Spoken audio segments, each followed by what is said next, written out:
How's it going? Welcome to Romans 13. I'm going to call this the cheeseburger mechanism. It had a lot of flaws, and I'm actually using one blade on top of the other as a locking mechanism. But pull that, flings forward, and it catches this bolt right here. Booyah. So, got the hole there. This is the locking mechanism. Rubber band shoots it forward. You tip the blade. You don't have to. This is already a great self-defense tool as is. Plexiglass can hypothetically go into a bad guy. You get a decent amount of blade from that. Pulling up on a screw here, a lot of people might be uncomfortable with that, but there's no harm to my hand because it's a very dull little screw. So I'm going to link the G code in there, but let me take this off and then I'm going to film it a little bit better so you guys can see what's going on with it. Actually, you can kind of see I got two blades. Just one blade is acting as our little tab up here with our bolt.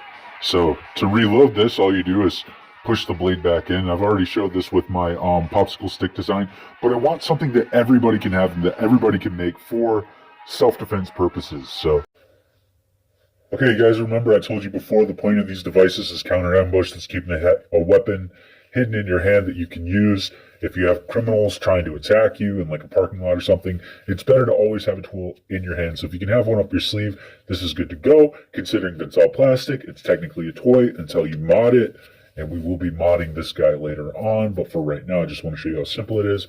I'm going to put the G code, not the STL, but the G code in the description below so you can print it off right away. It's a cute, tiny little blade, and I think you guys will enjoy it.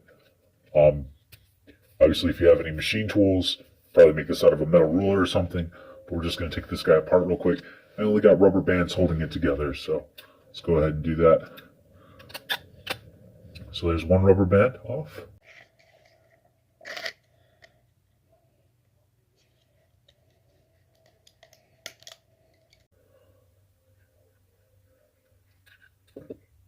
Those just held on with some rubber bands. You see the track here. Then here's our little blade. See how this, when you release it, comes forward and it stops there in that channel, catches there. So you guys can see that. That's really simple. We got our track here that goes over the top, and then all you have to do is rubber band this down. So when you see the G code or the STL and you go to print it off, the only thing you have to do is carve out two holes, and then if this little nipple, it'll look like this guy here. These things tend to shear off. If it shears off, you just gotta glue down a shish kebab stick so you can slip a rubber band behind this guy, and that allows it to travel forward. When you lift up on this, you guys can see how easy that is. That guy just clears real quick. So it kind of mimics the OTF. It's really simple. I'm going to call this the cheeseburger, but you lift that up, this guy's able to travel forward. Oh, I got it upside down. Lift it up, that guy's able to travel forward and catch that. This becomes a locking mechanism. Once it's locked in place, you can use it defensively. Okay? And then you have to close it by pushing it back down, and it'll catch on this bolt head and lock that in place. So really sharp plastic is good as a defensive tool as is, but I always suggest doing something like running some kind of seasoning, but then some kind of super glue too. So it's really hard resinous material that you get out of mixing these two guys together. And we've done it before about 1,000,000 times with different projects over the last couple of years. So you can see we got the rubber band on the bottom, and then we're just going to rubber band it to the top, and then all we have to do is run two to the top as well. One of the things that I'm getting used to is running the rubber band here and then wrapping it over the top just to keep this plastic cover on.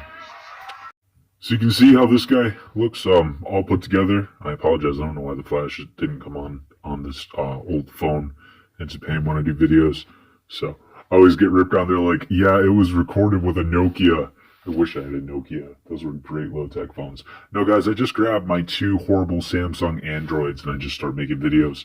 And the reason I've been doing that for years is to inspire you guys if you have any knowledge or creativity you can grab your smartphone and start making videos now and put that knowledge and content out there. So I've been doing YouTube for years. I've been suppressed, hella shadow banned, because my content is weapons related and self-defense related, and nobody likes that stuff.